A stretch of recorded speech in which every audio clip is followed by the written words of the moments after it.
टेनू, तुमने मुझसे वादा किया था तुम मुझसे शादी करोगे, लेकिन तुमने मुझे धोखा दिया। तुमने मुझसे शादी नहीं की। हरे भरे जंगल में एक आलसी टिड्डा रहता था। उसका नाम था टिन्नू। वो दिन भर गाना गाता, सोता और आराम करता। उसे मेहनत से सख्त नफरत थी। क्या मजा है, न काम न टेंशन, बस गाना, धूप और आराम। ला ला ला ला, काम करे कोई और मैं खाऊं मजे से। उसी मैदान में एक मेहनती टिड्डी रहती थी। वो सुबह से शाम तक सर्दियों के लिए अनाज इकट्ठा करती रहती थी। एक दिन जब टिन्नू हमेशा की तरह आलस से गुनगुना रहा था, तभी हवा के झोंकों के साथ एक खूबसूरत टिड्डी वहां आई। उसका नाम था टिन्नी। टिन्नू की नजर उस पर पड़ी और बस पहली नजर में ही उसे प्यार हो गया। अरे वाह, ये तो सबसे सुंदर टिड्डी है जो मैंने कभी देखी है।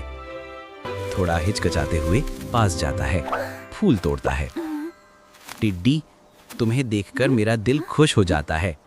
मुझे तुम बहुत पसंद हो। क्या तुम मुझसे शादी करोगी? शादी? पर पहले मेहनत करना सीखो।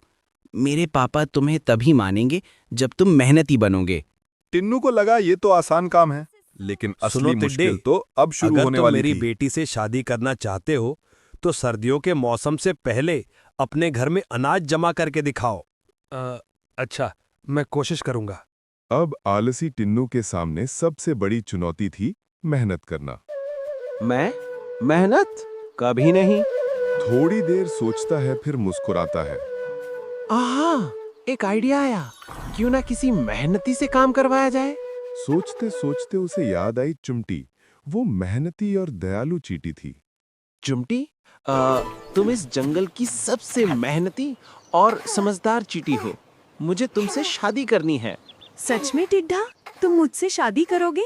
हाँ, लेकिन पहले सर्दियों के लिए मेरे घर अनाज जमा कर दो, फिर हम शादी कर लेंगे।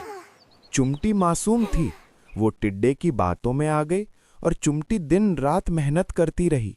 उसने अपने छोटे हाथों से टिड्डे के घर में ढेर सारा अनाज भर दिया। देखो टिड्डा, सारा अनाज जमा हो गया। अब हमारी लेकिन जैसे ही अनाज जमा हुआ, टिड्डा चुपके से टिड्डी के पास चला गया और उसी से शादी कर ली।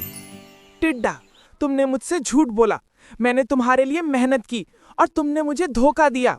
अब मैं तुमसे नफरत करती हूँ।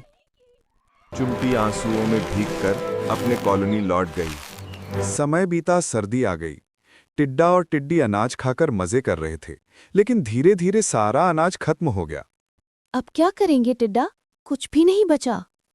उफ, अभी तो बहुत ठंड है, कल देखेंगे। तुम झूठे और आलसी हो। मैं अपनी बेटी को तुम्हारे साथ नहीं रख सकता। टिड्डी के पिता ने टिड्डे को घर से निकाल दिया। ठंडी रात में कांपता हुआ टिड्डा चिमटी की कॉलोनी की ओर गया। चिमटी, मैंने गलती की, मुझे माफ कर दो प्लीज। नहीं टिड्डा, तुमने मेरे भरोसे को तोड़ा। अब मैं तुम्हें माफ नहीं कर सकती। टिड्डा अकेला रह गया। सर्दी की ठंडी हवा में उसे अपनी गलती का एहसास हुआ। धोखा और आलस हमेशा बुरा फल देते हैं। वसंत आया, सूरज चमका और टिड्डा अब मेहनत करना सीख गया था।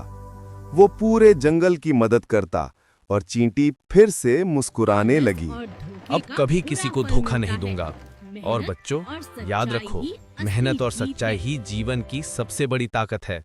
और मजेदार कहानियों के लिए लाइक करें, सब्सक्राइब करें और हमें सपोर्ट करने के लिए दिल से धन्यवाद।